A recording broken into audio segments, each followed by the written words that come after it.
itong ating Yamamoto Kanpo Barley Grass Powder Drink. So again, ang isang box nga po ay may lamang 44 individual sticks. Ayan. So 44 pieces po na ganito ang laman ng isang box. So ganito siya. So yung isang balot nito has 22 sticks. So dalawang balot po na ganito. Shake nyo lang. Ready to drink na rin po siya. So convenient po talaga itong dalhin at inumin din. So again, 44 individual sticks. Kung once a day lang kayong iinom tulad ko, yung isang box po nito ay tatagal sa inyo ng 44 days. Diba? Sulit? So check natin ha.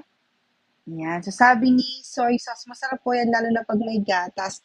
Yes, thank you so much for reminding me. Kasi po, yung ilan po na umiinom po ng ating barley grass powder drink ay sinasama po ito sa gatas. So kung everyday din po kayong nainom ng gatas, pwede nyo po siyang ihalo doon. So parang instead of